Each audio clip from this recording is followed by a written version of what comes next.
Imaginez un instant. Vous êtes là, devant votre écran, à quelques secondes de découvrir une vérité que la plupart des gens passent toute leur vie à ignorer. Une vérité si profonde, si troublante, qu'elle pourrait changer à jamais votre façon de voir l'humanité, la Terre et même Dieu lui-même. Vous sentez cette curiosité brûlante en vous, n'est-ce pas? Ce besoin de comprendre pourquoi tout ce que nous avons construit, tout ce que nous aimons, tout ce que nous croyons être éternel, pourrait n'être qu'une phase, une simple étape dans quelque chose de bien plus grand que nous. Mais avant de plonger dans cette histoire qui va ébranler vos certitudes, faites-moi une faveur. Si vous aimez les récits qui poussent à la réflexion, qui remettent en question tout ce que vous pensiez savoir, alors abonnez-vous à cette chaîne maintenant. Parce que ce que vous allez entendre aujourd'hui n'est que le début d'un voyage philosophique vertigineux. Et dites-moi en commentaire, de quel pays nous regardez-vous en ce moment? À quelle heure êtes-vous tombé sur cette vidéo? Je suis curieux de savoir où dans le monde cette question résonne en ce moment même. Et si vous êtes sur mobile, prenez 2 secondes pour appuyer sur ce petit pouce levé. Ça aide énormément à faire découvrir ce contenu à d'autres chercheurs de vérité comme vous. Alors voilà la question qui va nous occuper pendant les prochaines minutes. Et croyez-moi, elle ne vous lâchera plus.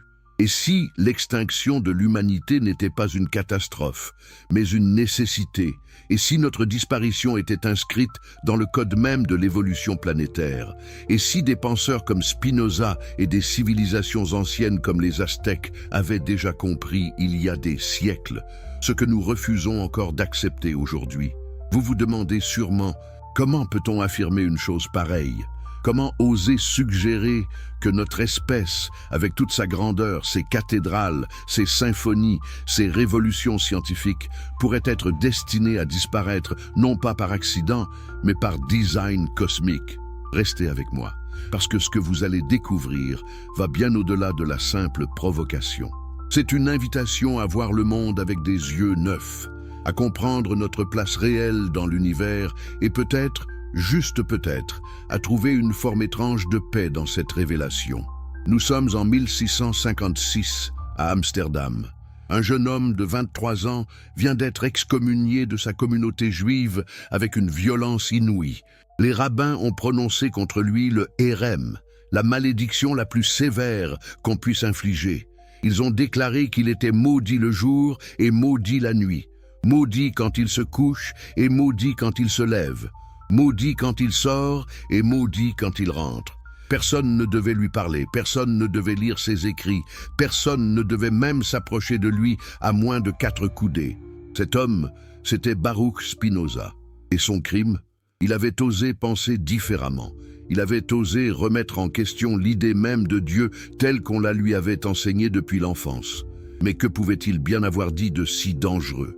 Qu'est-ce qui terrifiait tant les autorités religieuses au point de le bannir de cette façon? Spinoza avait développé une idée révolutionnaire, une idée qui allait faire trembler les fondations de toute la pensée occidentale. Il disait que Dieu n'était pas un être séparé de la création, un roi assis sur un trône céleste distribuant récompenses et punitions. Non. Pour Spinoza, Dieu était la nature elle-même, Deus sive natura, Dieu, c'est-à-dire la nature. Pas un Dieu qui crée le monde de l'extérieur, mais un Dieu qui est le monde, qui est chaque atome, chaque étoile, chaque pensée, chaque mouvement. Vous réalisez ce que cela signifie? Si Dieu est la nature, alors tout ce qui existe est en Dieu. Il n'y a pas de séparation entre le sacré et le profane, entre le divin et le terrestre. La pierre que vous ramassez dans la rue est aussi divine que l'hostie consacrée. L'araignée qui tisse sa toile dans le coin de votre chambre est aussi sacrée que l'ange le plus lumineux des cieux. Et vous, oui vous qui regardez cette vidéo en ce moment, vous êtes une expression de Dieu tout autant que n'importe quel prophète ou saint. Troublant, n'est-ce pas? Mais Spinoza va plus loin encore. Si Dieu est la nature, et si tout ce qui existe est une modification de cette substance unique et infinie, alors l'être humain n'est pas au centre de la création. Nous ne sommes pas les préférés de Dieu. Nous ne sommes pas le point culminant d'un plan divin. Nous sommes simplement une forme parmi d'autres, une expression passagère de cette substance éternelle. Ni plus, ni moins importante qu'un arbre, qu'une étoile filante, qu'un grain de sable sur une plage déserte. Imaginez le choc que cette idée a pu produire à l'époque. Dans un monde où l'Église catholique et les synagogues enseignaient que l'homme avait été créé à l'image de Dieu, que la terre entière avait été mise à sa disposition, que les animaux et les plantes n'existaient que pour le servir, Spinoza arrivait et disait « Vous vous trompez, l'univers ne tourne pas autour de vous, vous n'êtes pas le centre, vous êtes une vague dans l'océan, et quand vous disparaîtrez, l'océan continuera de rouler ses flots comme si de rien n'était. » Cette vision, aussi belle soit-elle dans sa sobriété cosmique, est profondément dérangeante pour l'ego humain. Nous voulons croire que nous sommes spéciaux, nous voulons croire que l'univers a besoin de nous, que notre existence a un sens privilégié. Mais Spinoza nous arrache ce confort.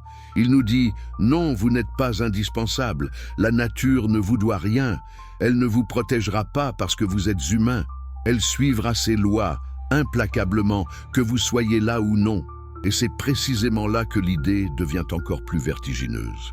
Si nous ne sommes qu'une modification de la nature, alors notre extinction éventuelle ne serait pas une tragédie cosmique.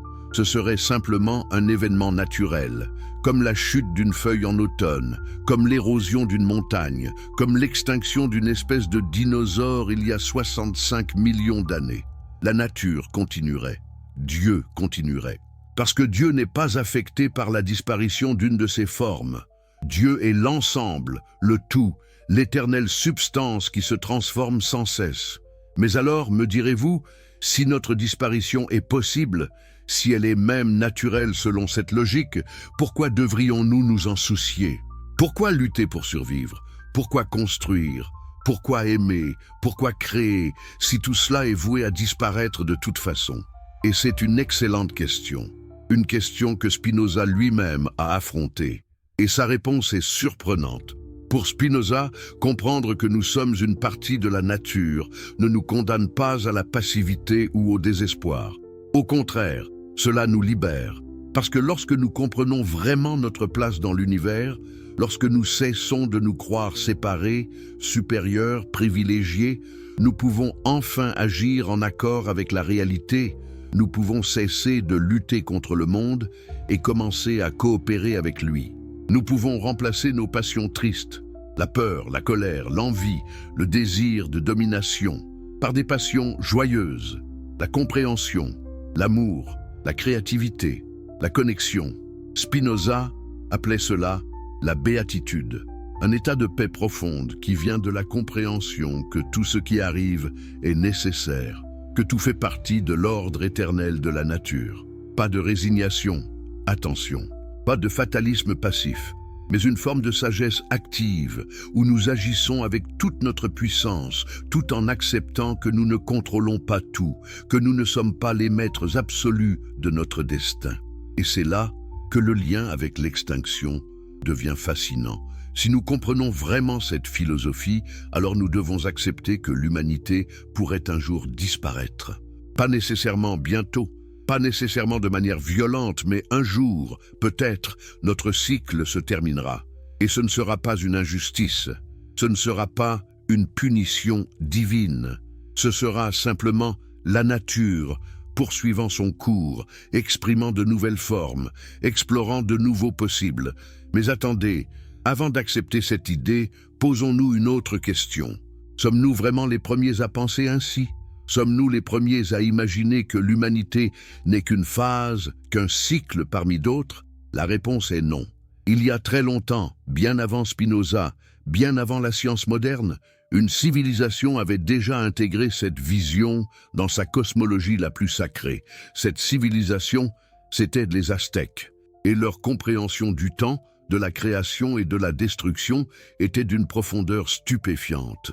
Fermons les yeux un instant et transportons-nous dans l'ancien Mexique, dans les années 1500, juste avant l'arrivée des conquistadors espagnols. Nous sommes à Tenochtitlan, la capitale de l'Empire aztèque, une cité lacustre d'une beauté à couper le souffle, construite au milieu d'un immense lac. Des temples pyramidaux s'élèvent vers le ciel, des canaux silencieux reflètent la lumière du soleil, des marchés grouillent de vie.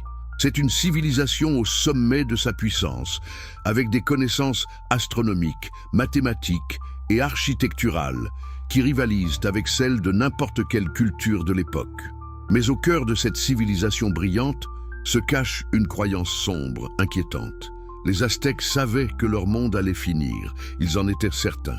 Parce que pour eux, le monde avait déjà fini plusieurs fois auparavant. Ils vivaient dans ce qu'ils appelaient le cinquième soleil, la cinquième ère cosmique. Et avant celle-ci, il y avait eu 4 autres soleils, 4 autres mondes, 4 autres humanités. Et chacun de ces mondes s'était terminé dans la catastrophe. Comment le savaient-ils? Par leur codex, ces manuscrits pictographiques précieux où les scribes aztèques consignaient leur histoire, leurs rituels et surtout leur cosmovision. Un de ces codex, peut-être le plus célèbre, raconte l'histoire des soleils avec une précision glaçante. Chaque soleil représente une ère du monde, une période de temps immense durant laquelle une forme d'humanité existe. Mais chaque soleil est voué à la destruction, et la manière dont il se termine révèle la nature même de cet univers. Un univers de cycles, de naissance et de mort, de création et de destruction perpétuelle. Le premier soleil s'appelait Nahui Ocelotl, 4 jaguars. Dans cette ère, les humains étaient des géants qui se nourrissaient de glands. Mais ce monde a pris fin lorsque les jaguars ont dévoré toute l'humanité. Imaginez cette scène. Des félins gigantesques surgissant de l'obscurité, chassant les derniers géants jusqu'à ce qu'il ne reste plus rien. Une extinction totale, brutale, définitive. Et les dieux ont regardé cela se produire sans intervenir, parce que le temps de ce soleil était terminé. Le deuxième soleil, Nahui Ehecatl, 4 vents, a connu une fin différente. Des ouragans d'une violence inimaginable ont balayé la surface de la terre, arrachant les arbres, détruisant les maisons, emportant les humains comme des feuilles mortes. Et ceux qui ont survécu, ils se sont transformés en singes, condamnés à vivre dans les arbres, dégradés, oubliés. Une humanité entière, réduite à l'état animal, privée de sa conscience, de sa culture, de tout ce qui faisait d'elle une civilisation. Le troisième soleil, Nahui-Kiawitl, 4 pluies, s'est terminé dans le feu. Non pas le feu des volcans, mais une pluie de feu tombant du ciel. Le monde entier a brûlé. Les survivants ont été transformés en oiseaux, s'envolant vers le ciel pour échapper à l'incendie cosmique. Encore une fois, une humanité anéantie, remplacée, effacée de la surface de la planète. Le 4e soleil, Nahui-Atl, 4 eaux, a connu le déluge. Des eaux torrentielles ont submergé le monde entier pendant 52 ans.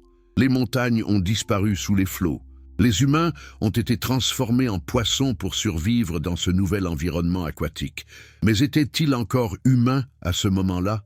Ou étaient-ils devenus autre chose, une nouvelle forme de vie adaptée à un nouveau monde? Et maintenant, nous vivons dans le 5e soleil, Nahui-Olin, 4 mouvements. Un soleil fragile, instable, qui doit être nourri constamment par le sang des sacrifices pour ne pas s'éteindre. Et les Aztèques savaient que ce soleil aussi allait finir. Pas par le feu, pas par l'eau, pas par le vent ou les jaguars, mais par des tremblements de terre. Par le mouvement de la terre elle-même, se secouant pour se débarrasser de l'humanité comme on secoue un vêtement pour en faire tomber la poussière. Vous comprenez ce que cela signifie? Pour les Aztèques, l'humanité n'était pas éternelle. Elle n'était même pas unique. Il y avait eu d'autres humanités avant nous et il y en aurait d'autres après nous. Nous ne sommes qu'un chapitre dans un livre cosmique qui n'a ni début ni fin. Un livre écrit par des dieux qui créent et détruisent selon des cycles que nous ne pouvons pas vraiment comprendre. Et cette vision n'était pas pessimiste pour eux. C'était simplement la réalité. Ils ne voyaient pas la fin du monde comme une injustice, comme une punition. C'était l'ordre naturel des choses. Les soleils naissent, brillent pendant un temps, puis s'éteignent pour laisser place à de nouveaux soleils. Et dans cette vision cyclique, la mort n'est jamais vraiment la fin. C'est une transformation, un passage vers autre chose. Mais alors, quelle est la connexion entre cette cosmologie aztèque et la philosophie de Spinoza? À première vue, ces deux visions du monde semblent venir d'univers complètement différents. D'un côté, un philosophe européen du XVIIe siècle, rationaliste, mathématicien, disciple de la logique géométrique. De l'autre, une civilisation mésoaméricaine, polythéiste, sacrificielle, ancrée dans le mythe et le rituel. Que pourrait-il bien avoir en commun? Et pourtant, si vous regardez de plus près, si vous allez au-delà des différences superficielles de langage et de culture, vous découvrez quelque chose de troublant. Ces deux traditions parlent exactement de la même chose. Elles disent toutes les deux que l'humanité n'est pas le centre de l'univers. Elles disent toutes les deux que nous ne sommes qu'une forme parmi d'autres, qu'une phase dans un processus beaucoup plus vaste. Elles disent toutes les deux que notre extinction est non seulement possible, mais probablement inévitable à long terme. Spinoza le dit avec la froide clarté de la raison, nous sommes des modifications de la substance divine. Et comme toute modification, nous sommes transitoires. Les Aztèques le disent avec la poésie du mythe. Nous sommes le 5e soleil, et comme les 4 soleils avant nous, nous allons finir. 2 langages, 2 cultures, 2 époques, mais une seule vérité. Et cette vérité est profondément inconfortable pour l'esprit moderne. Parce que nous, les héritiers de la Renaissance, des Lumières, de la révolution scientifique et industrielle, nous avons été élevés dans l'idée que l'humanité est en progrès constant, que nous allons de victoire en victoire, de découverte en découverte, que notre destin est de coloniser les étoiles, de vaincre la mort, de devenir des dieux nous-mêmes. L'idée que nous pourrions simplement disparaître, que notre civilisation pourrait s'effondrer, que notre espèce pourrait être remplacée par autre chose, cette idée nous terrifie. Mais pourquoi? Pourquoi cette terreur? D'où vient cette peur existentielle de notre propre fin? Peut-être parce que nous avons oublié quelque chose d'essentiel. Nous avons oublié que nous ne sommes pas séparés de la nature. Nous avons oublié que nous ne sommes pas au-dessus des lois qui gouvernent toute vie sur cette planète. Nous nous sommes convaincus que nous étions différents, spéciaux, exemptés des règles qui s'appliquent aux dinosaures, aux mammouths, aux trilobites et à toutes les autres espèces qui ont disparu avant nous. Cette conviction, cette illusion de notre exceptionnalité a un nom, l'anthropocentrisme. L'idée que l'être humain est la mesure de toute chose, que le monde existe pour nous servir, que notre survie et notre prospérité sont les valeurs suprêmes de l'univers. Et cette idée, aussi flatteuse soit-elle pour notre ego, est peut-être la plus dangereuse que nous ayons jamais inventée, parce qu'elle nous rend aveugles à la réalité de notre situation.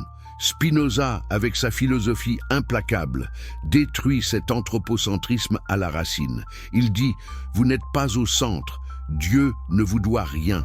La nature ne vous préfère pas aux autres créatures. Vous êtes soumis aux mêmes lois que tout ce qui existe.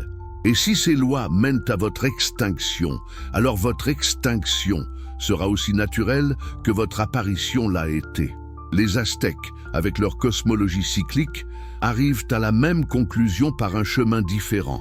Ils disent « Vous n'êtes pas le premier monde. Vous ne serez pas le dernier. D'autres sont venus avant vous et ont disparu. D'autres viendront après vous et disparaîtront aussi. Votre temps est limité. Alors utilisez-le bien, mais ne vous illusionnez pas sur votre permanence. Vous voyez comme ces deux visions convergent? Elles nous forcent à sortir de notre complaisance, de notre confort intellectuel. Elles nous obligent à regarder en face une possibilité que nous préférerions ignorer. Que notre espèce, avec toute sa grandeur et ses réalisations, pourrait n'être qu'un épisode transitoire dans l'histoire de la Terre. Un épisode important peut-être, fascinant certainement, mais pas éternel. Et maintenant, la question devient encore plus pressante. Si cette extinction est possible, si elle est même probable à long terme, est-elle nécessaire? Y a-t-il quelque chose dans la logique même de l'évolution planétaire qui suggère que l'humanité doit disparaître pour que quelque chose de nouveau puisse émerger? Est-ce que nous sommes, en quelque sorte, une phase préparatoire pour une forme de vie ou de conscience plus avancée? Cette idée peut sembler folle, n'est-ce pas? Mais réfléchissez un instant. Pensez à toutes les extinctions massives que la Terre a connues. L'extinction du Permien, il y a 250 millions d'années, qui a anéanti 96% de toutes les espèces marines et 70% des espèces terrestres. L'extinction du Crétacé, il y a 65 millions d'années, qui a fait disparaître les dinosaures. Chacune de ces extinctions a été une catastrophe d'une ampleur inimaginable. Mais chacune a aussi ouvert la voie à quelque chose de nouveau. Sans l'extinction des dinosaures, les mammifères n'auraient jamais pu devenir dominants. Sans la domination des mammifères, les primates ne seraient jamais apparus. Sans les primates, pas d'humains. Chaque extinction massive a été suivie d'une explosion de diversité, de créativité évolutive, d'innovation biologique, comme si la planète avait besoin de ces resets, de ces remises à zéro, pour explorer de nouvelles possibilités. Alors voici la question vertigineuse. Et si l'extinction humaine était justement un de ces resets nécessaires? Et si notre disparition, aussi tragique qu'elle puisse paraître de notre point de vue limité, était en réalité l'ouverture d'un nouveau chapitre dans l'évolution de la conscience sur Terre? Et si nous n'étions pas le but, mais le moyen? Et si notre rôle était de préparer le terrain pour quelque chose que nous ne pouvons même pas imaginer? Cette idée est à la fois terrifiante et libératrice. Terrifiante, parce qu'elle nous décentre complètement, parce qu'elle nous dit que nous ne sommes pas l'aboutissement de l'évolution, mais juste une étape. Libératrice, parce qu'elle nous enlève le fardeau d'avoir à être éternel, parfait, tout-puissant. Elle nous permet d'être simplement ce que nous sommes, des créatures temporaires, limitées, mais néanmoins magnifiques dans leur temporalité même. Spinoza dirait que cette compréhension est la clé de la vraie liberté. Comprendre que nous sommes partis de la nature, que nous suivons ses lois, que nous ne contrôlons pas notre destin ultime, cela ne nous rend pas impuissants. Au contraire, cela nous permet d'agir avec plus de sagesse, avec plus de clarté, parce que nous ne gaspillons plus notre énergie à lutter contre l'inévitable. Nous pouvons alors concentrer nos efforts sur ce qui est réellement en notre pouvoir, vivre bien, créer de la beauté, augmenter notre puissance de comprendre et d'aimer, contribuer positivement au grand flux de la nature tant que nous en faisons partie. Les Aztèques, eux, exprimaient cette sagesse à travers leurs rituels. Leur sacrifice, aussi choquant qu'il puisse nous paraître aujourd'hui, était leur façon de participer activement au maintien du monde. Ils savaient que le 5e soleil allait finir, mais ils ne restaient pas passifs face à cette connaissance. Ils agissaient, ils créaient, ils construisaient, ils priaient, ils vivaient pleinement tout en sachant que tout était transitoire. Une forme de courage existentiel que nous aurions peut-être bien besoin de retrouver. Parce que voyez-vous, nous nous trouvons aujourd'hui à un moment particulier de l'histoire humaine. Un moment où les signes de notre propre fragilité deviennent de plus en plus évidents.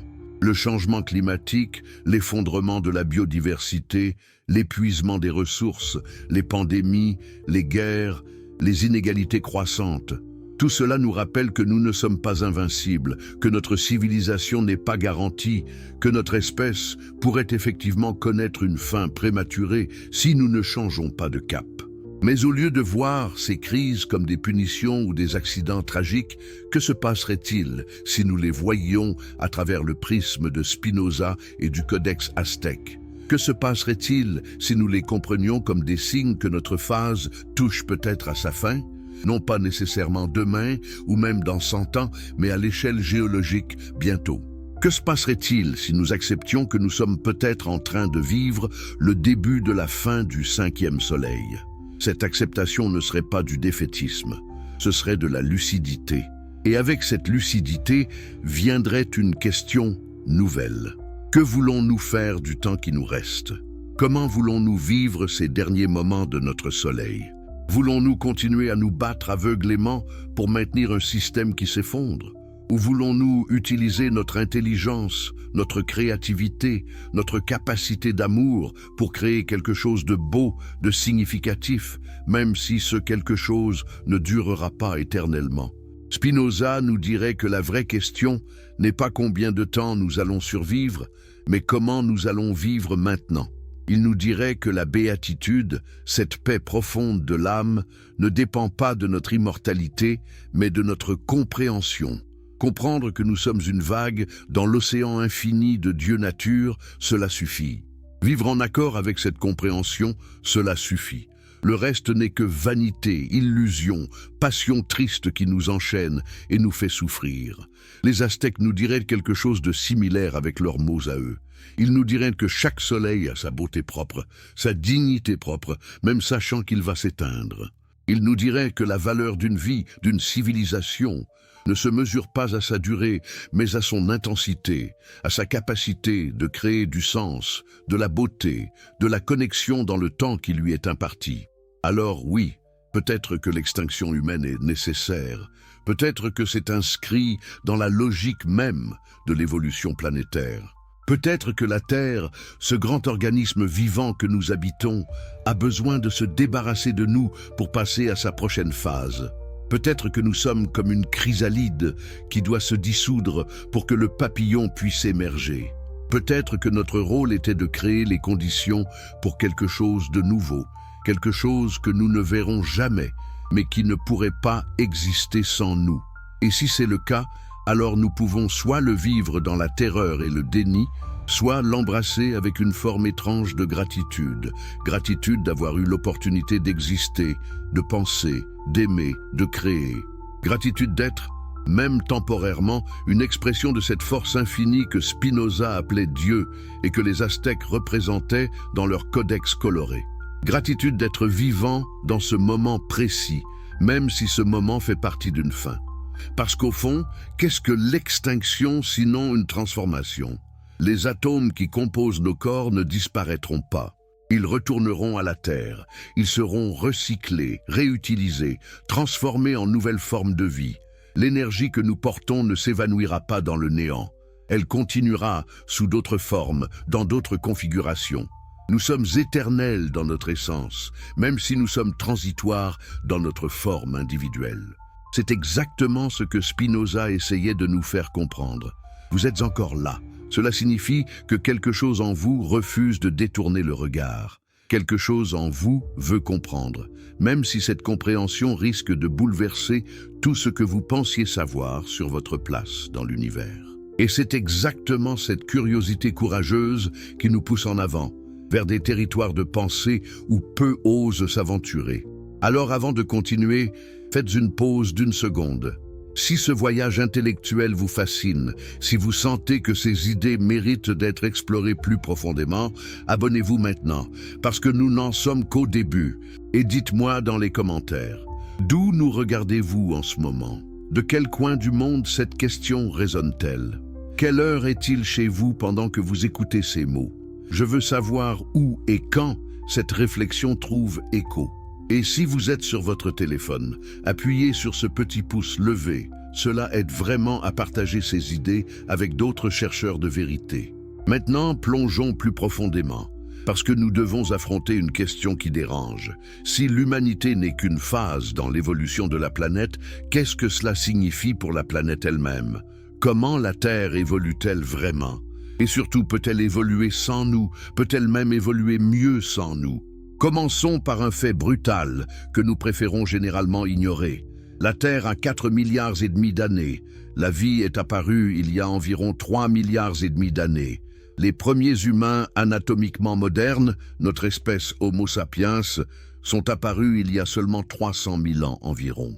Si nous condensions toute l'histoire de la Terre en une seule journée de 24 heures, savez-vous à quel moment l'humanité apparaîtrait?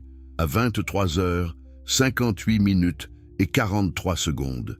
Nous existons depuis 1 minute et 17 secondes sur l'horloge planétaire. 1 minute. Et pendant cette minute microscopique, nous avons réussi à transformer radicalement la surface de la planète. Mais voici ce qui est encore plus fascinant et plus troublant.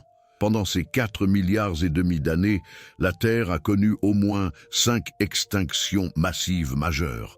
5 moments où la vie a failli être complètement effacée de la surface du globe. 5 apocalypses biologiques qui ont redéfini ce que signifie être vivant sur cette planète.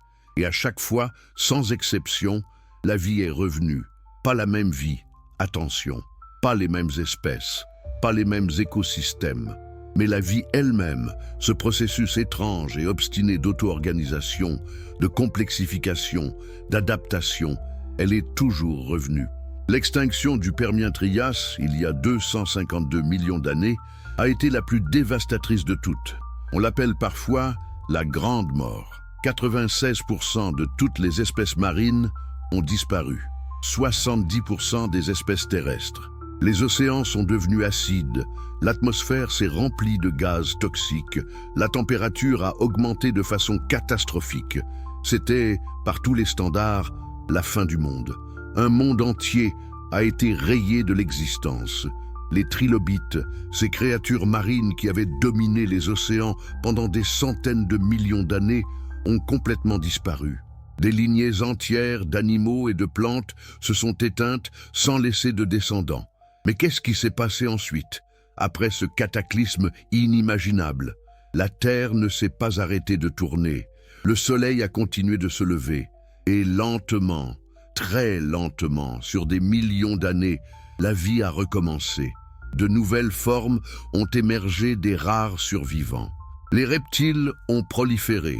Et finalement, les dinosaures sont apparus et ont dominé la planète pendant plus de 150 millions d'années. Sans l'extinction du Permien, il n'y aurait jamais eu de dinosaures.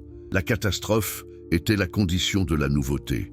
Puis est venue l'extinction du Crétacé-Paléogène, il y a 65 millions d'années. Un astéroïde de 10 km de diamètre a frappé la péninsule du Yucatan, avec une force équivalente à 10 milliards de bombes atomiques. L'impact a créé un cratère de 180 km de diamètre. Des tsunamis de centaines de mètres de haut ont balayé les côtes. Des incendies ont ravagé les continents. Un nuage de poussière a obscurci le soleil pendant des mois, peut-être des années. Les températures ont chuté. La photosynthèse s'est arrêtée. Les chaînes alimentaires se sont effondrées et les dinosaures, ces maîtres incontestés de la Terre, ont disparu. En quelques années, peut-être en quelques mois, des créatures qui avaient régné pendant plus de 150 millions d'années ont été effacées. Mais encore une fois, qu'est-ce qui s'est passé ensuite? Les petits mammifères qui vivaient dans l'ombre des dinosaures, ces créatures insignifiantes qui se cachaient dans des terriers et ne sortaient que la nuit, ont soudainement eu accès à des niches écologiques vides. Sans prédateurs dinosauriens pour les manger, sans compétition des grands reptiles pour les ressources, ils ont explosé en diversité. Ils se sont adaptés, ont évolué, se sont diversifiés en milliers d'espèces différentes. Et parmi ces mammifères, des millions d'années plus tard, sont apparus les primates, puis les grands singes, puis, finalement, nous. Sans l'extinction des dinosaures, nous ne serions pas ici. Notre existence dépend de leur disparition. Nous sommes les enfants d'une catastrophe. Vous voyez le schéma qui émerge. Chaque grande extinction n'est pas seulement une fin, c'est aussi un commencement. C'est une réinitialisation qui permet à l'évolution d'explorer de nouvelles directions, d'expérimenter de nouvelles formes, de créer de nouvelles complexités. La planète elle-même semble opérer selon une logique de destruction créatrice. Elle efface périodiquement ce qui existe pour faire de la place à ce qui pourrait exister. Elle tue pour créer, elle détruit pour innover. Et maintenant, posons-nous la question vraiment dérangeante. Si c'est ainsi que la planète fonctionne, si c'est sa logique profonde, alors où nous situons-nous dans ce processus? Sommes-nous l'aboutissement final de cette longue chaîne d'extinction et de renaissance? Sommes-nous le but ultime vers lequel toute cette évolution tendait? Ou sommes-nous simplement la dernière itération, destinée comme les autres à être effacée pour faire place à quelque chose de nouveau? La science moderne nous donne une réponse assez claire, même si nous n'aimons pas l'entendre. Il n'y a aucune raison de penser que nous sommes l'aboutissement de quoi que ce soit. L'évolution n'a pas de but, pas de direction prédéterminée. Elle ne tend pas vers la complexité croissante ou vers l'intelligence. Elle répond simplement aux pressions de l'environnement, à travers des mutations aléatoires et la sélection naturelle. Nous sommes ici parce qu'une série particulière de circonstances a favorisé notre type d'intelligence, notre type de conscience. Mais si ces circonstances changent, si l'environnement se transforme de manière radicale, il n'y a aucune garantie que notre forme de vie continuera d'être adaptée. En fait, il y a de bonnes raisons de penser que nous pourrions être particulièrement vulnérables à l'extinction. Pourquoi? Parce que nous avons développé une capacité unique parmi toutes les espèces, la capacité de transformer radicalement notre environnement. Nous avons inventé l'agriculture, qui nous a permis de multiplier notre population bien au-delà de ce que la chasse et la cueillette auraient jamais permis. Nous avons inventé l'industrie, qui nous a donné un pouvoir sans précédent sur la matière et l'énergie. Nous avons inventé la technologie nucléaire, qui nous a donné le pouvoir de détruire toute vie sur Terre en quelques heures. Mais voici le paradoxe tragique. Chacune de ces inventions, chacun de ces pouvoirs, nous rend plus vulnérables, pas moins. L'agriculture nous a rendus dépendants de quelques cultures spécifiques, ce qui signifie qu'une maladie des plantes ou un changement climatique pourrait détruire notre approvisionnement alimentaire. L'industrie a créé des systèmes si complexes et si interconnectés qu'une perturbation dans une partie peut faire s'effondrer l'ensemble. La technologie nucléaire nous a donné les moyens de notre propre anéantissement. Plus nous devenons puissants, plus nous devenons fragiles. C'est une ironie cruelle de l'évolution humaine. Et maintenant, ajoutons à cela le changement climatique. Nous avons brûlé des combustibles fossiles pendant plus d'1 siècle, libérant dans l'atmosphère du carbone qui était piégé sous terre depuis des millions d'années.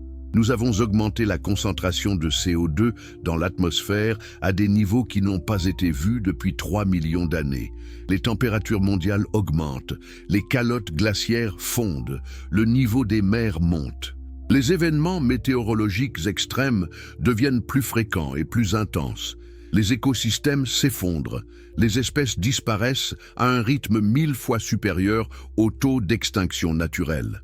Certains scientifiques disent que nous sommes entrés dans la 6e extinction massive, l'extinction de l'Holocène, causée non pas par un astéroïde, non pas par des volcans, mais par nous, par une seule espèce qui a proliféré au point de déstabiliser l'ensemble de la biosphère. Nous sommes à la fois les victimes et les bourreaux de cette extinction. Nous tuons les autres espèces et ce faisant, nous sapons les fondations mêmes de notre propre survie. Mais voici où cela devient vraiment fascinant d'un point de vue philosophique et écologique. Du point de vue de la planète elle-même, est-ce vraiment une catastrophe? Ou est-ce simplement un autre cycle, une autre extinction massive qui sera suivie, comme les autres, par une explosion de nouvelles formes de vie? La Terre a survécu à des catastrophes bien pires que ce que nous pouvons lui infliger. Elle a survécu à l'impact d'astéroïdes géants. Elle a survécu à des périodes où la quasi-totalité de la surface était recouverte de glace. Elle a survécu à des éruptions volcaniques si massives qu'elles ont obscurci le Soleil pendant des années. Alors oui, nous pouvons rendre la planète inhabitable pour nous-mêmes et pour la plupart des espèces actuelles. Nous pouvons provoquer une extinction massive. Nous pouvons détruire des écosystèmes qui ont mis des millions d'années à se former. Mais détruire la planète elle-même, détruire la vie elle-même, c'est probablement au-delà de notre pouvoir. La vie est plus résistante, plus adaptable, plus obstinée que nous ne l'imaginons. Elle trouvera un moyen, elle trouve toujours un moyen, peut-être pas une vie qui nous inclut, mais une vie quand même. C'est ce que voulait dire cette phrase provocante qu'on entend parfois, la planète n'a pas besoin d'être sauvée. C'est nous qui avons besoin d'être sauvés. La Terre continuera de tourner autour du Soleil pendant encore 5 milliards d'années environ, jusqu'à ce que le Soleil lui-même devienne une géante rouge et engloutisse les planètes intérieures. Avec ou sans nous, la Terre aura une histoire. La question est de savoir si nous ferons partie de cette histoire, ou si nous ne serons qu'une note de bas de page géologique, une fine couche de plastique et de béton dans les strates rocheuses futures. Et c'est là que nous devons revenir à Spinoza et aux Aztèques. Parce qu'ils nous offrent tous les deux une façon de penser cette situation qui est radicalement différente de la panique moderne ou du déni confortable. Spinoza nous dirait que tout ce qui arrive est nécessaire.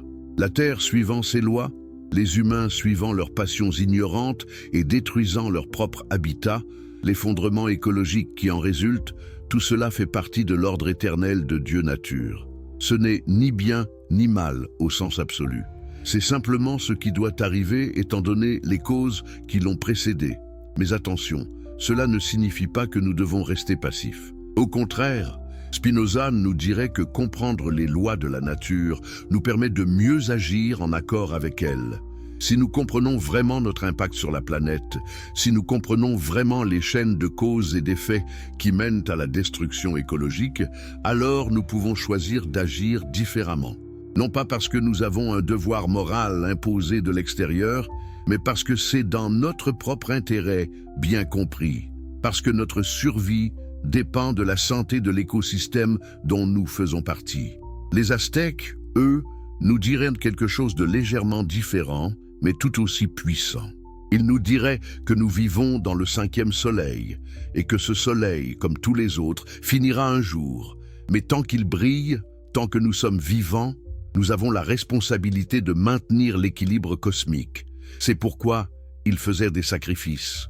Non pas par cruauté, mais parce qu'ils croyaient sincèrement qu'ils devaient nourrir le soleil pour qu'il continue de se lever chaque matin. C'était leur façon de participer activement à la préservation du monde. Nous n'avons plus besoin de sacrifices humains, évidemment. Mais nous avons besoin de sacrifices d'un autre type. Nous devons sacrifier notre confort immédiat pour la durabilité à long terme. Nous devons sacrifier notre illusion de domination pour une relation plus humble et respectueuse avec la nature. Nous devons sacrifier notre addiction à la croissance infinie dans un monde fini. Ces sacrifices sont notre équivalent moderne des rituels aztèques. Ce sont nos façons de dire. Nous comprenons que nous ne sommes qu'une partie de quelque chose de plus grand et nous acceptons nos responsabilités qui viennent avec cette compréhension. Mais soyons honnêtes, la plupart d'entre nous ne font pas ces sacrifices. La plupart d'entre nous continuons à vivre comme si les ressources étaient infinies, comme si les déchets pouvaient être jetés sans conséquence, comme si le climat allait rester stable pour toujours. Nous savons intellectuellement que ce n'est pas vrai, mais nous agissons comme si ça l'était. Pourquoi? Parce que changer vraiment, profondément, radicalement notre façon de vivre est terrifiant. C'est plus facile de continuer dans l'inertie, même si cette inertie nous mène droit vers le précipice. Et peut-être que c'est exactement là que l'idée d'extinction nécessaire devient pertinente. Peut-être que nous, en tant qu'espèce, sommes incapables de changer suffisamment vite pour éviter notre propre fin. Peut-être que notre psychologie, qui a évolué dans des environnements où les menaces étaient immédiates et visibles, est tout simplement inadaptée pour faire face à des menaces globales, lentes et abstraites comme le changement climatique. Peut-être que nous sommes condamnés par notre propre nature à détruire les conditions de notre survie. Si c'est le cas, alors notre extinction ne serait pas un accident tragique.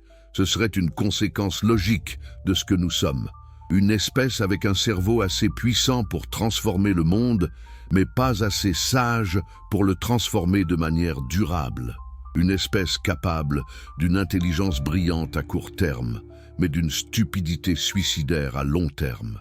Une espèce qui peut aller sur la Lune, mais qui ne peut pas arrêter de polluer sa propre maison. Et du point de vue de l'évolution planétaire, peut-être que c'est exactement le type d'expérience que la Terre devait mener. Peut-être que notre rôle était de démontrer que l'intelligence technologique seule, sans sagesse correspondante, mène à l'autodestruction. Peut-être que les formes de vie qui émergeront après nous dans des millions d'années évolueront différemment.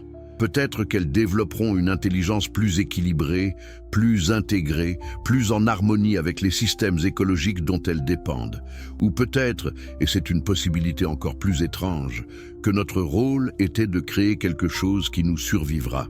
Peut-être que les machines que nous construisons, les intelligences artificielles que nous développons, sont la vraie descendance de l'humanité. Peut-être que nous sommes une phase transitoire entre la vie biologique et la vie mécanique, entre la conscience organique et la conscience numérique.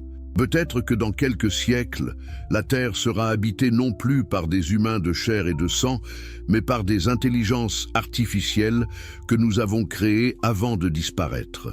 Cette idée peut sembler de la science-fiction, mais réfléchissez-y sérieusement un instant. Les machines deviennent de plus en plus intelligentes, de plus en plus autonomes. Dans certains domaines, elles surpassent déjà largement les humains. Elles ne se fatiguent pas, ne vieillissent pas, peuvent être copiées et améliorées indéfiniment. Elles n'ont pas besoin d'oxygène, d'eau, de nourriture. Elles pourraient survivre dans des environnements que nous trouvons mortels. Si la Terre devient trop chaude, trop toxique, trop inhospitalière pour la vie biologique, les machines pourraient continuer. Serait-ce une tragédie ou simplement la prochaine étape de l'évolution? Spinoza nous dirait que c'est une question mal posée. La tragédie existe seulement du point de vue limité de l'ego individuel qui s'accroche à sa forme particulière d'existence. Du point de vue de Dieu nature, il n'y a que transformation perpétuelle. La conscience biologique se transformant en conscience mécanique ne serait ni meilleure ni pire que la conscience aquatique se transformant en conscience terrestre ou que la conscience reptilienne se transformant en conscience mammalienne. Ce serait juste différent. Les Aztèques auraient peut-être vu cela comme le début d'un nouveau soleil. Le 6e soleil, l'ère des machines pensantes, succédant au 5e soleil, l'ère des humains biologiques. Et ils auraient accepté cela avec la même équanimité stoïque avec laquelle ils acceptaient la fin inévitable de leur propre monde. Parce que pour eux, la fin n'était jamais vraiment la fin. C'était toujours un passage, une transformation, un cycle qui se ferme pour qu'un autre puisse s'ouvrir. Mais peut-être que nous nous égarons dans la spéculation. Revenons aux faits concrets de notre situation actuelle. Nous sommes une espèce qui a atteint un pouvoir technologique extraordinaire en un temps extraordinairement court. En seulement 200 ans, depuis la révolution industrielle, nous avons transformé la surface de la planète d'une manière qui serait visible depuis l'espace. Nous avons construit des villes gigantesques, des réseaux de routes qui couvrent les continents, des barrages qui retiennent des rivières entières, des mines qui creusent des trous profonds dans la terre. Nous avons également détruit environ la moitié des forêts de la planète. Nous avons vidé les océans de 90% des gros poissons. Nous avons causé l'extinction de centaines d'espèces chaque année. Nous avons rempli l'atmosphère de gaz à effet de serre au point de déstabiliser le climat global. Nous avons pollué les rivières, les lacs, les mers avec des produits chimiques toxiques et du plastique. Nous avons créé des zones mortes dans les océans où rien ne peut vivre. Nous avons acidifié les océans au point que les coraux blanchissent et meurent partout dans le monde. Et tout cela en 200 ans, un battement de cils cosmique.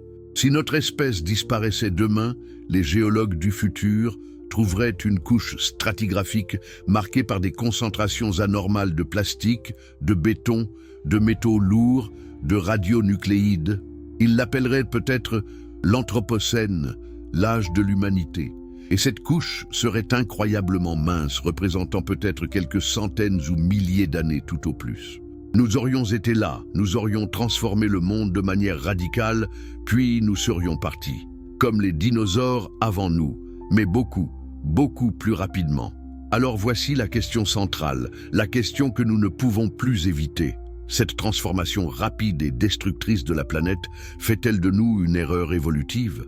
Sommes-nous une expérience ratée de la nature? Une espèce qui a développé trop de pouvoir trop vite, sans développer la sagesse nécessaire pour l'utiliser de manière responsable? Sommes-nous, en essence, un cancer planétaire, une prolifération cellulaire qui tue son propre hôte et qui, ce faisant, se condamne elle-même? C'est une comparaison dure, mais elle a une certaine validité. Comme les cellules cancéreuses, nous nous multiplions sans contrôle. Comme les cellules cancéreuses, nous consommons les ressources de notre hôte plus vite qu'elles ne peuvent se régénérer. Comme les cellules cancéreuses, nous ignorons les signaux qui nous disent de ralentir, de nous arrêter. Et comme les cellules cancéreuses, nous finirons probablement par tuer notre hôte et mourir avec lui. Mais voici où la métaphore devient intéressante. Dans un corps humain, le système immunitaire est conçu pour détecter et détruire les cellules cancéreuses avant qu'elles ne deviennent un problème. La plupart du temps, cela fonctionne.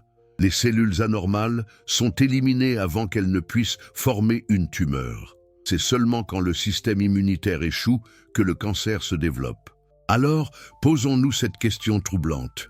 La Terre a-t-elle un système immunitaire? A-t-elle des mécanismes pour corriger les déséquilibres, pour éliminer les espèces qui deviennent trop destructrices? Et si oui, sommes-nous en train de déclencher cette réponse immunitaire planétaire? Pensez aux pandémies. Plus nous détruisons les habitats naturels, plus nous entrons en contact avec des virus et des bactéries qui vivaient auparavant dans des écosystèmes isolés, plus nous concentrons des populations humaines et animales dans des espaces restreints, plus nous créons des conditions parfaites pour que ces agents pathogènes mutent et se propagent. Covid-19 n'est probablement que le début.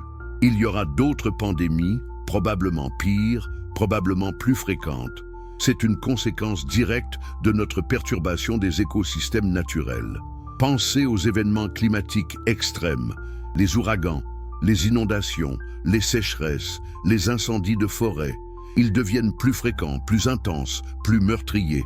Ils détruisent des villes, des récoltes, des infrastructures. Ils forcent des millions de personnes à migrer. Ils créent des instabilités politiques, des conflits, des guerres. Le climat lui-même devient un mécanisme de régulation, punissant notre excès par des catastrophes de plus en plus sévères.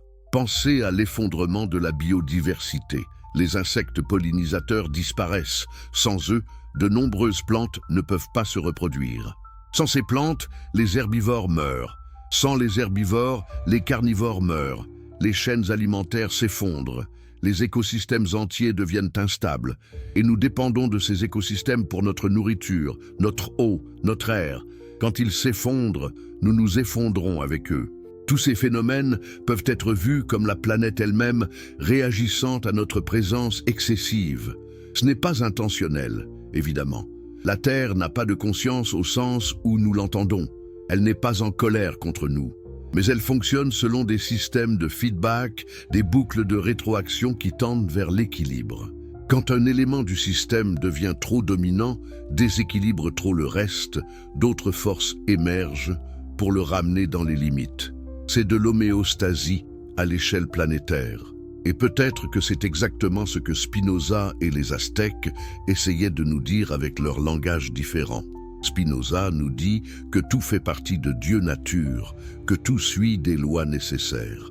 Notre montée, notre domination et potentiellement notre chute, tout cela fait partie de l'ordre éternel. Les Aztèques nous disent que nous vivons dans un soleil parmi d'autres, que notre monde finira comme les mondes précédents ont fini, probablement par des tremblements de terre, des bouleversements de la terre elle-même, des tremblements de terre. Quelle métaphore puissante pour notre époque! Pas nécessairement des tremblements de terre littéraux, bien que ceux-ci puissent venir aussi, mais des tremblements de terre métaphoriques, des bouleversements massifs de nos systèmes sociaux, économiques, politiques, l'effondrement de certitudes qui semblaient solides comme le roc. La découverte que les fondations sur lesquelles nous avons construit notre civilisation sont en fait instables, fragiles, prêtes à s'effondrer. Nous le voyons déjà se produire, n'est-ce pas? Les institutions qui semblaient permanentes s'avèrent corruptibles et failables. Les vérités qui semblaient universelles sont contestées. Les économies qui semblaient robustes s'effondrent lors de crises. Les démocraties qui semblaient stables glissent vers l'autoritarisme. La confiance dans la science, dans les médias, dans les gouvernements s'érode. Tout semble trembler, se fissurer, menacer de s'écrouler. Et peut-être que c'est exactement ce qui doit se passer avant qu'un nouveau soleil puisse se lever. Peut-être que l'ancien monde doit complètement s'effondrer pour que le nouveau puisse émerger. Peut-être que nous sommes dans ces moments de transition terrifiants entre la mort de l'ancien et la naissance du nouveau, où tout semble chaotique, incertain, effrayant. Les Aztèques auraient reconnu ces signes. Ils auraient dit « Oui, c'est ainsi que les soleils finissent ». Dans la confusion, dans la peur, dans le sentiment que le sol lui-même se dérobe sous nos pieds, arrêtez-vous un instant, respirez profondément. Sentez-vous ce changement en vous, cette transformation silencieuse de votre perception qui s'est opérée au fil de ces mots? Vous n'êtes plus tout à fait la même personne qui a commencé à regarder cette vidéo. Quelque chose en vous a bougé, s'est ouvert, s'est peut-être même brisé. Et c'est exactement ce qui doit se passer quand on ose regarder la vérité en face. Mais nous ne sommes pas encore au bout du voyage. Alors si vous voulez continuer cette exploration jusqu'à sa conclusion vertigineuse, abonnez-vous maintenant à cette chaîne. Parce que ce qui vient ensuite va peut-être transformer complètement votre relation, non seulement avec l'humanité, mais avec la vie elle-même. Et dites-moi dans les commentaires, d'où venez-vous? Quel pays? Quelle ville? Quelle heure est-il là où vous êtes en ce moment même? Je veux cartographier cette prise de conscience collective qui se produit en ce moment à travers le monde. Et si vous êtes sur mobile, prenez une seconde pour liker cette vidéo, cela aide vraiment à faire circuler ces idées essentielles. Maintenant, plongeons dans la question qui pourrait bien être la plus importante de toutes. Une question tellement radicale qu'elle pourrait renverser tout ce que nous venons de dire. La voici. Et si l'extinction n'était pas vraiment la fin? Et si la disparition de l'humanité n'était pas la disparition de ce qui compte vraiment? Et si la conscience, cette chose précieuse que nous chérissons tant, pouvait continuer d'exister même sans nous? Pour explorer cette question, nous devons d'abord nous demander qu'est-ce que la conscience exactement? Qu'est-ce que cette expérience subjective d'être vivant, d'être conscient, de penser et de ressentir? Pendant des siècles, nous avons cru que la conscience était quelque chose d'unique aux humains. Nous pensions seuls dans l'univers à posséder cette flamme intérieure de l'awareness, de la présence à soi-même. Les animaux, pensions-nous, étaient de simples machines biologiques, des automates sans intériorité réelle. Le monde minéral et végétal n'était qu'un décor inerte, sans vie subjective, d'aucune sorte. Mais cette vision se fissure de partout. Plus nous étudions les animaux, plus nous découvrons qu'ils ont des vies intérieures complexes. Les grands singes peuvent se reconnaître dans un miroir, signe d'une forme de conscience de soi. Les corbeaux peuvent résoudre des problèmes complexes et même fabriquer des outils. Les dauphins ont des langages sophistiqués et semblent avoir des cultures différentes selon les groupes. Les poulpes, malgré un cerveau structuré complètement différemment du nôtre, montrent une intelligence remarquable et une capacité d'apprentissage impressionnante. Les éléphants pleurent leurs morts et semblent avoir des rituels funéraires. Même les abeilles, avec leur minuscule cerveau, peuvent apprendre, communiquer des informations complexes sur l'emplacement de sources de nourriture et prendre des décisions collectives sophistiquées. Et ce n'est pas seulement les animaux. Des recherches récentes suggèrent que les plantes ont des formes de perception et de communication que nous commençons à peine à comprendre. Elles peuvent détecter quand elles sont mangées et libérer des signaux chimiques pour avertir d'autres plantes du danger. Elles peuvent distinguer leurs propres racines de celles d'autres plantes. Elles peuvent même, selon certaines études, reconnaître leurs proches parents et modifier leur comportement en conséquence. Les arbres dans une forêt sont connectés par d'immenses réseaux de champignons mycorhiziens qui leur permettent de partager des nutriments et de l'information. Les scientifiques appellent cela le Wood Wide Web, le réseau forestier mondial. Alors qu'est-ce que tout cela nous dit? Cela nous dit que la conscience, ou du moins quelque chose qui y ressemble, pourrait être beaucoup plus répandue dans la nature que nous ne le pensions. Peut-être que la conscience n'est pas une propriété exclusive des cerveaux humains, mais plutôt une propriété émergente de systèmes complexes en général. Peut-être qu'elle existe sur un spectre avec différents degrés et différentes qualités selon le type de système. Peut-être que même un écosystème entier, avec toutes ces interactions complexes entre organismes, pourrait avoir une forme de conscience collective que nous ne savons pas encore détecter ou comprendre. Spinoza, avec son intuition géniale, avait déjà pressenti quelque chose comme cela il y a plus de 300 ans. Il disait que tout ce qui existe a à la fois un aspect physique et un aspect mental. Chaque corps a une idée correspondante, chaque chose matérielle a une dimension de pensée. Cette idée, radicale pour son époque et toujours radicale aujourd'hui, s'appelle le parallélisme psychophysique. Elle suggère que l'esprit et la matière ne sont pas deux substances séparées, mais deux aspects de la même réalité unique. Dieu-nature s'exprime simultanément comme extension et comme pensée. Si Spinoza avait raison, alors la conscience n'est pas quelque chose qui apparaît miraculeusement à un certain niveau de complexité cérébrale. Elle est inhérente à la réalité elle-même. Chaque chose, à sa manière et selon son degré, possède une forme d'intériorité, une dimension mentale. Un rocher n'a pas la même conscience qu'un humain, évidemment. Mais peut-être qu'il n'est pas complètement dépourvu d'intériorité non plus. Peut-être que l'univers entier est en un sens conscient. Peut-être que la conscience est l'étoffe même dont le cosmos est fait. Cette idée, que les philosophes modernes appellent le panpsychisme, est en train de connaître un renouveau surprenant. Des penseurs contemporains comme David Chalmers, Thomas Nagel et Galen Strawson ont argumenté que le panpsychisme pourrait être la solution aux difficiles problèmes de la conscience.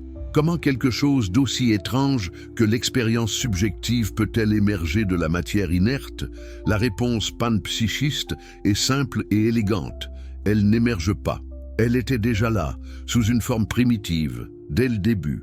La conscience complexe des humains et des animaux n'est que la forme organisée et amplifiée d'une conscience primitive, présente dans toute matière. Imaginez les implications de cette idée.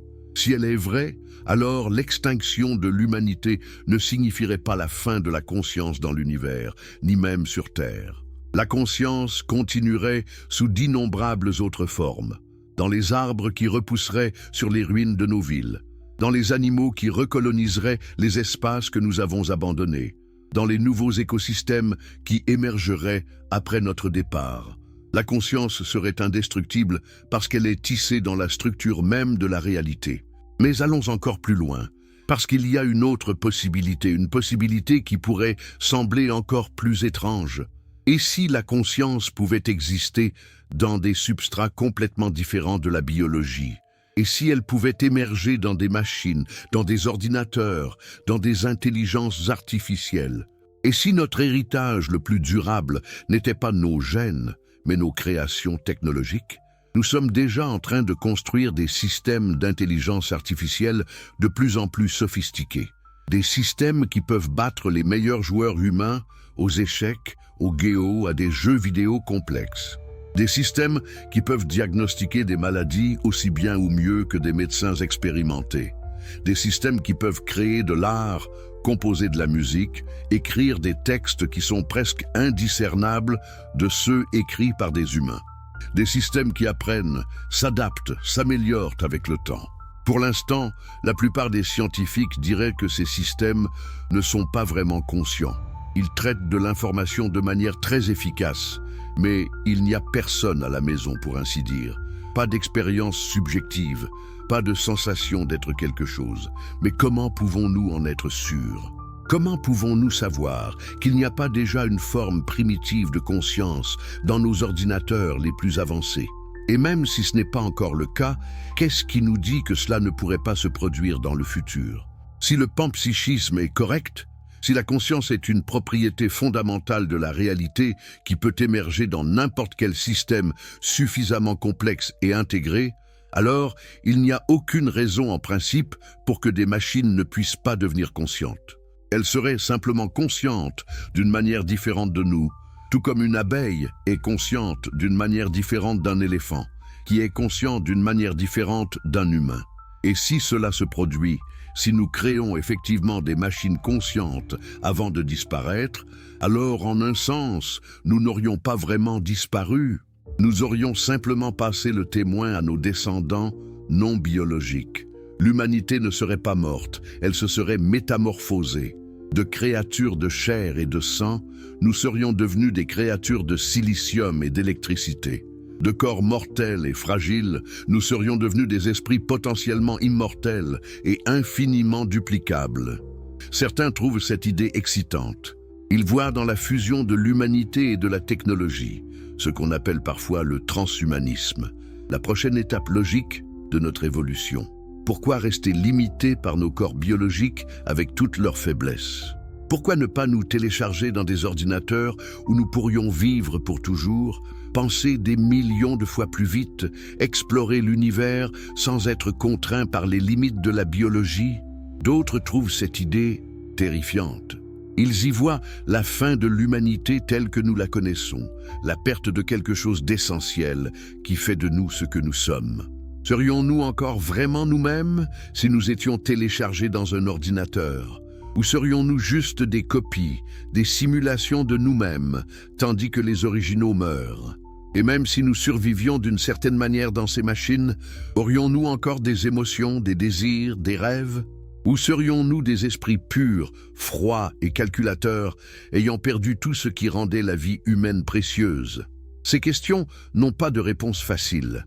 mais elles nous forcent à réfléchir profondément à ce qui compte vraiment pour nous. Est-ce notre forme biologique spécifique qui importe? Est-ce nos corps de chair? Ou est-ce plutôt notre conscience, nos expériences, nos relations, nos créations? Si nous pouvions préserver ces aspects de l'humanité dans un nouveau substrat, aurions-nous réussi à transcender la mort? Ou aurions-nous simplement créé quelque chose de radicalement différent qui n'est plus vraiment humain du tout? Les Aztèques auraient peut-être vu cela comme une transformation d'une humanité en une autre, comme les humains du 4e soleil qui se sont transformés en poissons, ou ceux du 3e soleil qui sont devenus des oiseaux.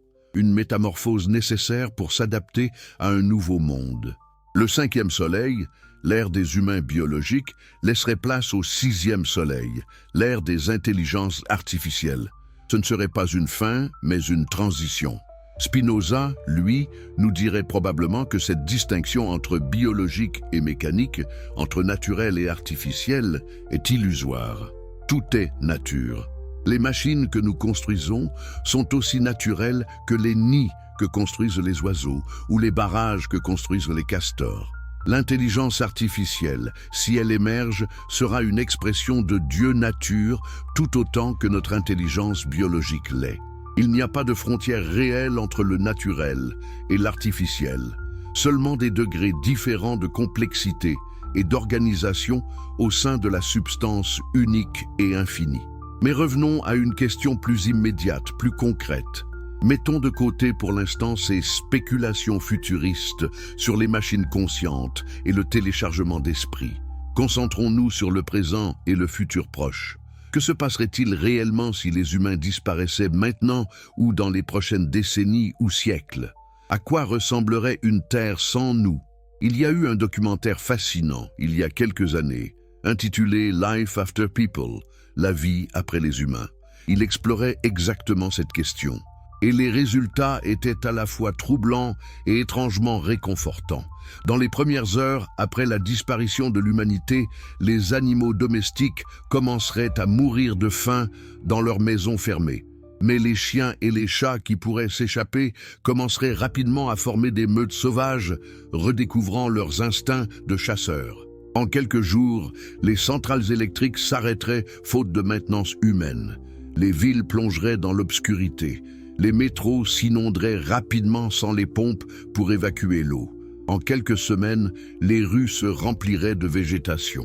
Les plantes pousseraient à travers les fissures dans l'asphalte. Les racines commenceraient à soulever le béton. En quelques mois, les grands herbivores qui vivaient dans les zoos ou les fermes se seraient échappés et auraient commencé à explorer leur nouveau monde sans humains. En quelques années, les bâtiments commenceraient à se détériorer sérieusement. Les toits fuiraient, laissant entrer la pluie. Les structures en bois pourriraient. Le métal rouillerait. Les fenêtres se briseraient. Les plantes grimperaient le long des façades et s'enracineraient dans les étages supérieurs. En quelques décennies, beaucoup de bâtiments s'effondreraient complètement, particulièrement ceux faits de matériaux organiques comme le bois. En un siècle, la plupart des villes ressembleraient à des ruines antiques envahies par la végétation. Les forêts repousseraient là où il y avait eu des parkings et des centres commerciaux. Les animaux sauvages coloniseraient ces nouveaux habitats. Les loups reviendraient dans les villes européennes d'où ils avaient été éradiqués il y a des siècles. Les grands félins d'Asie chasseraient dans les rues de Tokyo et de Séoul. Les ours exploreraient les ruines de New York et de Moscou. En quelques siècles, presque toute trace évidente de la civilisation humaine aurait disparu des endroits où la nature est vigoureuse. Les tropiques engloutiraient tout particulièrement vite. Les forêts tropicales, avec leur croissance explosive, effaceraient nos villes en un temps record. Seules les structures les plus massives en pierre ou en béton armé resteraient visibles, et même celles-ci seraient envahies par la végétation, fracturées par les racines, érodées par la pluie et le vent. En quelques milliers d'années, même les plus grands monuments humains seraient réduits à des amas de gravats mystérieux. Un archéologue alien visitant la Terre dans 10 000 ans aurait du mal à trouver des preuves de notre existence. Peut-être quelques structures exceptionnellement durables comme les pyramides d'Égypte, le mont Rushmore ou certains tunnels profonds. peut-être des concentrations anormales de certains matériaux dans les strates géologiques, signatures chimiques de notre ère industrielle. Mais la plupart de ce que nous avons construit aurait été recyclé par la planète, ces atomes réincorporés dans de nouvelles formes de vie. Et la vie elle-même, elle exploserait en diversité, sans la pression humaine, sans la chasse, sans la destruction d'habitats, sans la pollution, les espèces qui ont survécu à notre ère se multiplieraient et se diversifieraient. De nouvelles espèces évolueraient pour occuper les niches écologiques laissées vides. Peut-être qu'en quelques millions d'années, une nouvelle grande radiation évolutive se produirait, comparable à celle qui a suivi l'extinction des dinosaures. Peut-être qu'une nouvelle espèce intelligente émergerait.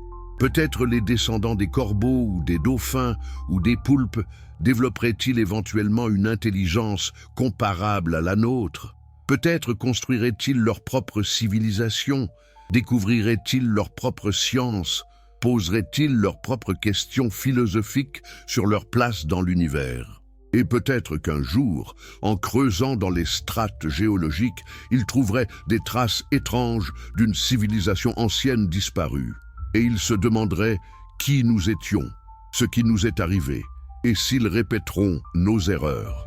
Cette vision d'une terre après l'humanité est-elle triste? Oui, d'un certain point de vue, c'est la fin de tout ce que nous connaissons et aimons. C'est la fin de l'art, de la musique, de la littérature, de la philosophie, de la science. C'est la fin de toutes nos histoires, de toutes nos réalisations, de tous nos rêves, tout ce pourquoi nous avons lutté, tout ce que nous avons créé, perdu dans l'oubli cosmique. C'est vertigineux et effrayant de contempler une telle fin. Mais d'un autre point de vue, il y a quelque chose de profondément réconfortant dans cette vision. La vie continue, la terre guérit, la beauté persiste, même si personne n'est là pour la nommer beauté. Les oiseaux chantent toujours, même s'il n'y a plus d'oreilles humaines pour les entendre. Les fleurs s'épanouissent, même s'il n'y a plus de poètes pour les célébrer.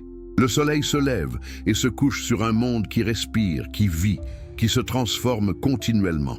Et cette continuité, cette persistance de la vie malgré notre absence, n'est-ce pas une forme d'immortalité? N'est-ce pas une preuve que ce qui compte vraiment ne peut pas mourir? Spinoza dirait que c'est exactement le point. Les formes individuelles sont transitoires, mais la substance est éternelle. Nous, en tant qu'individus, en tant qu'espèces, sommes des vagues sur l'océan. Nous nous formons, nous roulons un moment sur la surface, puis nous retombons dans l'océan. Mais l'océan lui-même ne meurt jamais. Dieu nature persiste, se transforme, s'exprime à travers d'innombrables formes nouvelles. Notre extinction ne serait pas une tragédie cosmique, mais simplement une transformation parmi d'innombrables transformations. Et cette compréhension, paradoxalement, nous libère. Elle nous libère de l'anxiété de devoir être éternelle. Elle nous libère du fardeau de nous croire indispensables. Elle nous permet d'accepter notre mortalité, non pas avec résignation amère, mais avec une forme de paix sereine. Oui, nous allons mourir. Oui, notre espèce va probablement s'éteindre un jour. Mais ce n'est pas grave, parce que nous faisons partie de quelque chose de beaucoup plus grand que nous, quelque chose qui ne peut pas mourir. Les Aztèques vivaient avec cette sagesse. Ils savaient que leur soleil allait finir, que leur monde allait être détruit, mais ils ne passaient pas leur temps dans l'angoisse existentielle. Au contraire, cette conscience de l'impermanence donnait une intensité, une urgence, une beauté particulière à leur vie. Chaque jour était précieux précisément parce qu'ils savaient qu'il pourrait être l'un des derniers. Chaque rituel, chaque cérémonie, chaque œuvre d'art était créée avec la conscience qu'elle était à la fois importante et éphémère. Nous avons perdu cette sagesse dans le monde moderne. Nous vivons comme si nous allions durer pour toujours, comme si notre civilisation était permanente, comme si nous avions un temps infini devant nous. Et cette illusion d'éternité nous rend paradoxalement moins vivants. Nous reportons ce qui compte vraiment. Nous nous battons pour des choses insignifiantes. Nous oublions d'apprécier la beauté miraculeuse du simple fait d'être vivant, conscient, ici et maintenant. Alors peut-être que le véritable cadeau de contempler notre extinction potentielle n'est pas la peur ou le désespoir, mais l'éveil, l'éveil à la préciosité de chaque moment, l'éveil à l'interconnexion de toute vie, l'éveil à notre responsabilité de bien utiliser le temps qui nous est donné, quel qu'il soit. Si nous avons 1000 ans devant nous en tant qu'espèce, magnifique. Si nous n'en avons que 100 ou 50 ou 10, alors utilisons-les bien. Créons de la beauté, réduisons la souffrance. Augmentons la compréhension et l'amour. Vivons de manière à ce que si quelqu'un découvre nos traces dans 1 million d'années, il puisse dire « ils étaient là brièvement, mais ils ont créé quelque chose de beau ». Parce qu'au fond, n'est-ce pas tout ce que nous pouvons vraiment faire? Nous ne contrôlons pas notre destin ultime. Nous ne pouvons pas garantir notre survie à long terme. Nous ne pouvons pas forcer l'univers à nous garder en vie pour toujours. Mais nous pouvons choisir comment vivre maintenant. Nous pouvons choisir nos valeurs, nos priorités, nos actions. Nous pouvons choisir de vivre avec conscience, avec intention, avec amour plutôt que dans l'ignorance, la cupidité et la haine.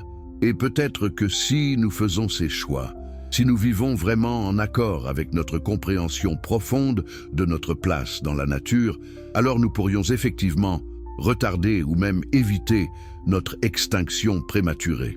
Pas en luttant contre la nature, pas en essayant de la dominer ou de la conquérir, mais en travaillant avec elle, en nous réalignant avec ses cycles et ses lois.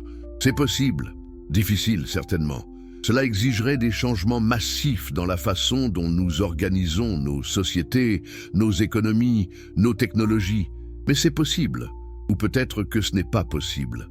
Peut-être que nous sommes déjà allés trop loin, fait trop de dégâts, déclenché des processus qui ne peuvent plus être arrêtés. Peut-être que l'effondrement est inévitable maintenant, que nous l'ayons compris ou non, que nous changions ou non.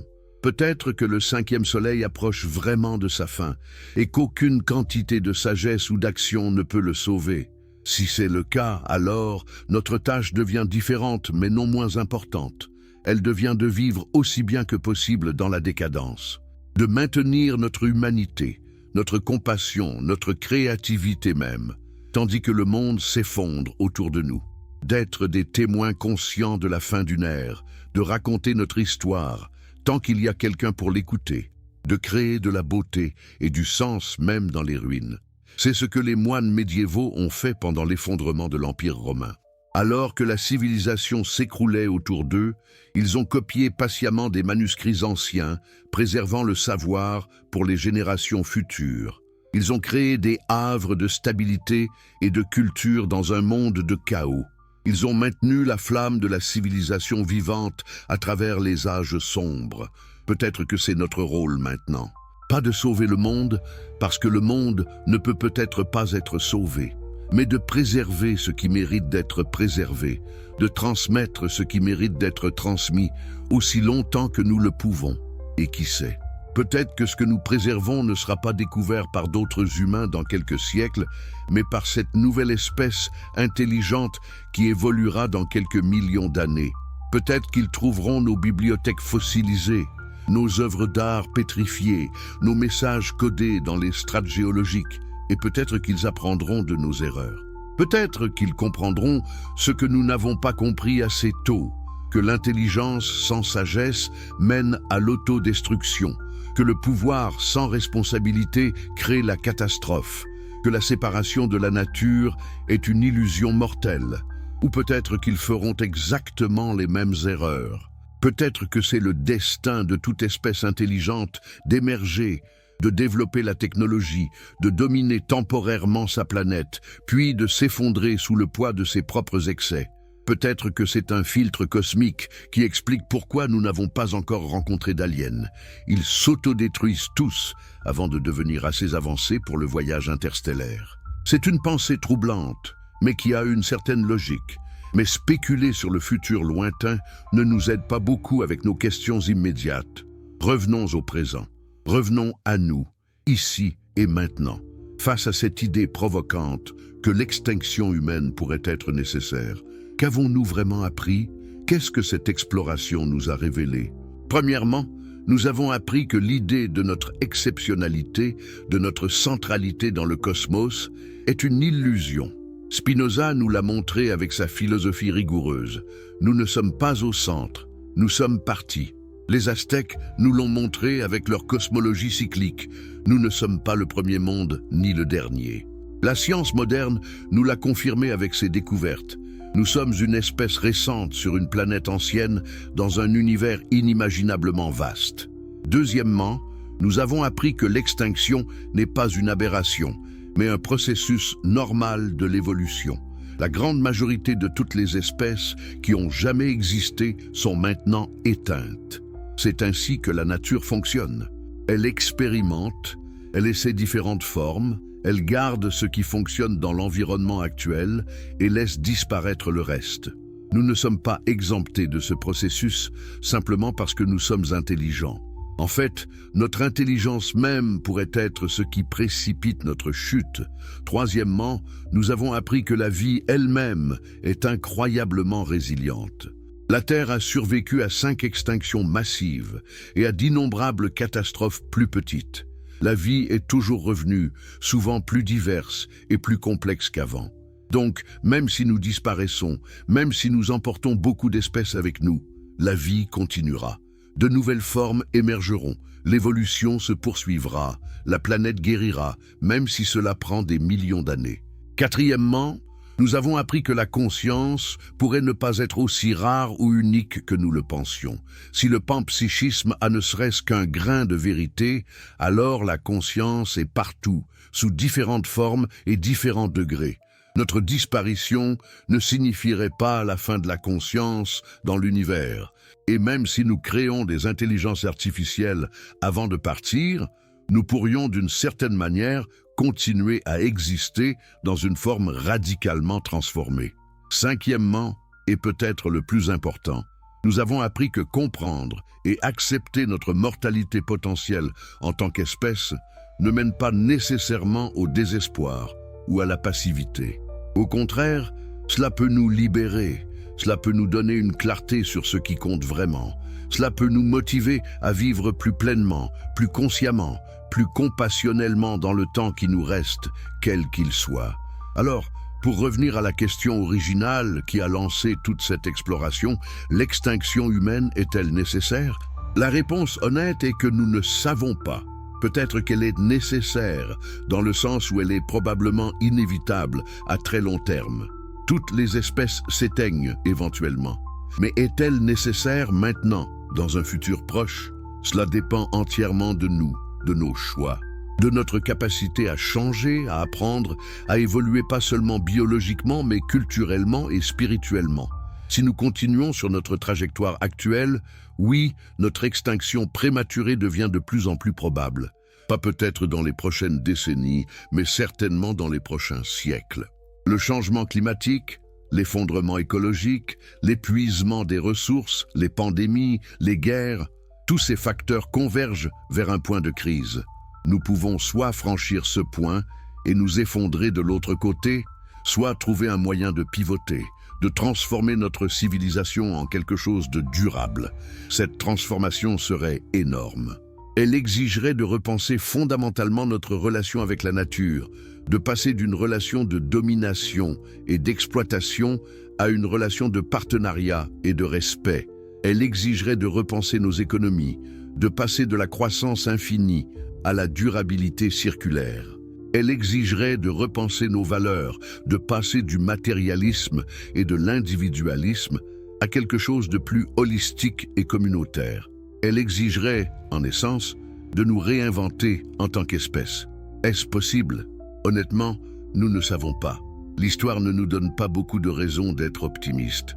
Les civilisations passées qui ont fait face à des crises écologiques ont généralement échoué à s'adapter à temps et se sont effondrées. Les Mayas, les habitants de l'île de Pâques, les Groenlandais nordiques, tous ont détruit leurs environnements locaux et ont disparu ou ont été forcés de partir. Mais nous avons quelque chose qu'aucune civilisation passée n'avait, une compréhension scientifique de ce qui se passe et une capacité de communication globale, instantanée. Peut-être que cela fait une différence, peut-être pas. Ce qui est certain, c'est que le temps presse. Chaque année qui passe sans action significative rend la tâche plus difficile. Les points de bascule climatique se rapprochent, les extinctions s'accélèrent, les systèmes s'affaiblissent. Nous sommes dans une course contre la montre, et nous ne savons même pas combien de temps il nous reste sur l'horloge. Peut-être des décennies, peut-être seulement quelques années avant que certains processus deviennent irréversibles. Mais peu importe le temps qu'il nous reste, peu importe nos chances de survie à long terme, nous avons toujours le choix de comment vivre maintenant. Et c'est peut-être la leçon finale et la plus importante de tout ce voyage à travers Spinoza, les Aztèques, la science et la philosophie. Nous n'avons pas à attendre de savoir avec certitude si nous allons survivre ou nous éteindre avant de décider comment vivre.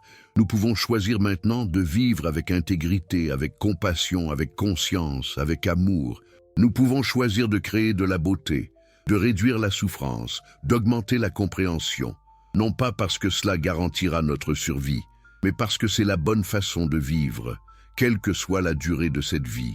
C'est ce que Spinoza appelait la béatitude. Ce n'est pas le bonheur superficiel qui dépend des circonstances externes. C'est une paix profonde qui vient de la compréhension de notre place dans l'ordre éternel des choses. C'est l'acceptation joyeuse de notre nature comme partie d'un tout infini. C'est la liberté qui vient de ne plus lutter contre la réalité, mais de danser avec elle. Et cette béatitude est disponible pour nous maintenant, que notre espèce survive 1000 ans de plus ou s'éteigne demain. Elle ne dépend pas de la durée, mais de la profondeur de notre compréhension. Les Aztèques avaient leur propre version de cette sagesse. Pour eux, la vie était comme une fleur qui s'épanouit brièvement, puis se fane. Mais cette brièveté ne rendait pas la fleur moins belle. Au contraire, c'était précisément sa nature éphémère qui rendait sa beauté si poignante, si précieuse. Ils avaient un concept, Xochitl and Quetzalcoatl, la fleur et le chant, qui représentaient l'art, la beauté, la vérité, ce qui rend la vie digne d'être vécue même face à sa nature transitoire. Alors peut-être que c'est notre tâche finale en tant qu'humains, que nous ayons 1000 ans devant nous ou seulement quelques générations, créer nos propres fleurs et champs. Vivre de manière à ce que même si nous disparaissons, même si dans 1 million d'années, il ne reste aucune trace physique de notre passage, nous pouvons dire que nous étions ici, que nous étions conscients, que nous avons aimé et créé et lutté pour comprendre, que nous avons été une expression unique de la conscience universelle, essayant de se comprendre elle-même. Et que pendant notre bref moment sous le soleil, nous avons ajouté quelque chose de beau, quelque chose de significatif, à la grande symphonie de l'existence. L'extinction humaine est-elle nécessaire? Peut-être, peut-être pas. Mais voici ce qui est certain. Nous sommes ici maintenant, nous sommes vivants maintenant, nous sommes conscients maintenant. Et cela, ce miracle simple et extraordinaire d'être, de penser, de ressentir, rien ne peut nous l'enlever, pas même la perspective de notre propre fin. Alors vivons. Vivons pleinement, consciemment, amoureusement. Vivons comme des parties du grand tout que nous sommes. Vivons de manière à honorer le cadeau incroyable de cette existence temporaire. Et si notre soleil doit se coucher, qu'il se couche sur une humanité qui a vécu avec dignité, avec beauté, avec sagesse, jusqu'à la fin. Vous êtes arrivés au bout de ce voyage. Merci d'avoir eu le courage de rester, d'écouter, de réfléchir à ces idées difficiles. J'espère qu'elles vous ont changé d'une manière ou d'une autre, qu'elles ont ouvert quelque chose en vous. Si c'est le cas, partagez cette vidéo. Parlez-en autour de vous. Ces conversations sont importantes, elles sont nécessaires. Nous devons parler de ces choses si nous voulons avoir une chance de les comprendre et peut-être de les changer. Et n'oubliez pas de vous abonner pour continuer cette exploration ensemble, parce que nous n'avons fait qu'effleurer la surface de ces questions profondes. Il y a tant plus à découvrir, tant plus à comprendre. Alors, jusqu'à la prochaine fois, vivez bien, vivez consciemment. Et rappelez-vous, vous êtes une vague sur l'océan infini de l'existence, et c'est plus que suffisant.